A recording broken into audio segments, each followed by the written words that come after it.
Salut, c'est Obac, j'espère que vous allez bien. Aujourd'hui, on va simplement parler du fait de changer d'utilisateur dans une machine où il y a plusieurs utilisateurs de configurer.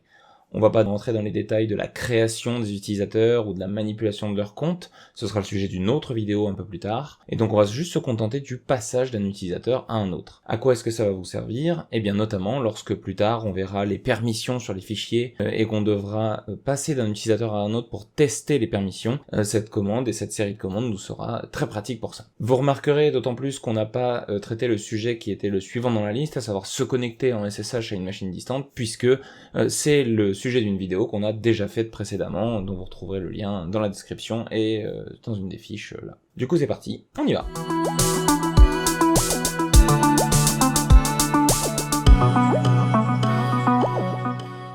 Alors si jamais vous voulez essayer de reproduire les commandes qu'on va faire ensemble sur cette session, je vous mets dans la description une série de quelques commandes qui permettent de créer des utilisateurs et de leur assigner un mot de passe. Comme c'est des commandes qu'on verra dans un cours ultérieur, je vous les mets dans la description, vous copiez-collez sur votre système, et normalement ça devrait fonctionner sans souci. Donc sur mon système, j'ai créé plusieurs utilisateurs que j'ai appelés Harry, Hermione et Ron, en hommage évidemment à Star Wars, qui est une filmographie que j'adore, et je vais vous montrer comment est-ce qu'on fait pour récupérer des informations sur les utilisateurs déjà créés, mais également comment est-ce qu'on fait pour basculer d'un utilisateur à un autre.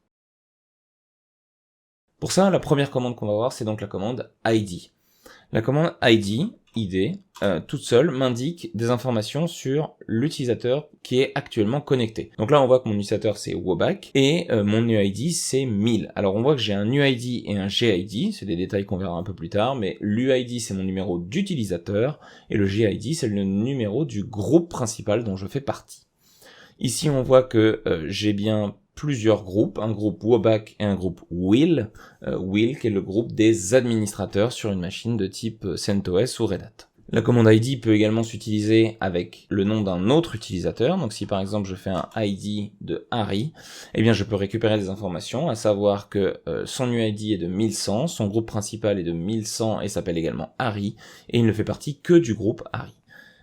Et de la même façon, je vais pouvoir le faire pour les autres utilisateurs que j'ai créés dans mes commandes précédentes. Pour information, on a déjà vu ça dans le cours sur le shell, la tabulation fonctionne. Donc si je tape IDWO et que je fais tabulation, ça complète automatiquement en Woback. Il y a un utilisateur qui est particulier sur le système, pareil on le reverra dans le cours sur la gestion des utilisateurs, c'est l'utilisateur root qui a un UID de 0. C'est le super utilisateur de la machine, le super administrateur qui a le droit de tout faire sans aucune restriction, donc il va falloir manipuler ce compte avec un peu de précaution.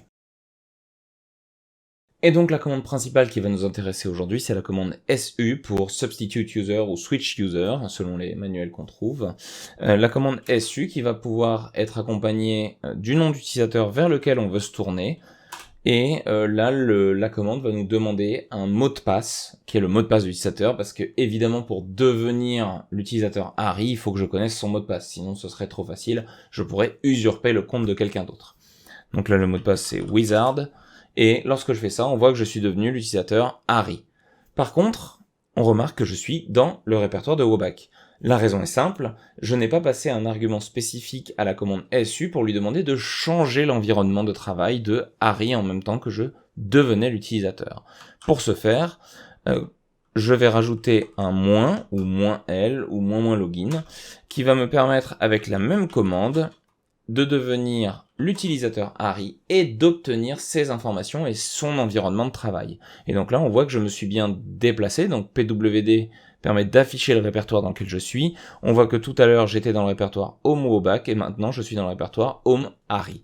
Donc la commande SU permet de changer d'utilisateur et la commande SU- le nom d'utilisateur permet de changer tout en chargeant son environnement. Petite subtilité, la commande SU ou SU- utilisée sans argument d'utilisateur va substituer le compte root comme argument. Si je fais donc SU-, on me demande le mot de passe de l'utilisateur root, et à ce moment-là, je vais devenir le super administrateur de la machine lorsque je taperai la commande SU-.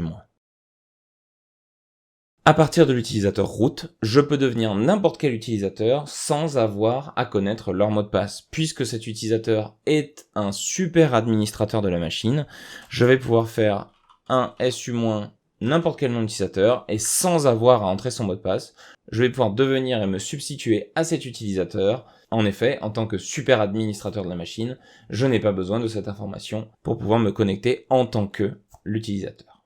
Et voilà, une petite vidéo donc pour aujourd'hui où on aura vu comment devenir un autre utilisateur sur un système où il y a plusieurs utilisateurs de créer. La prochaine fois, on verra l'archivage de fichiers afin de sauvegarder des fichiers et des dossiers multiples avec des algorithmes de compression différents. Sur ce, je vous remercie beaucoup et je vous dis à très bientôt. Ciao!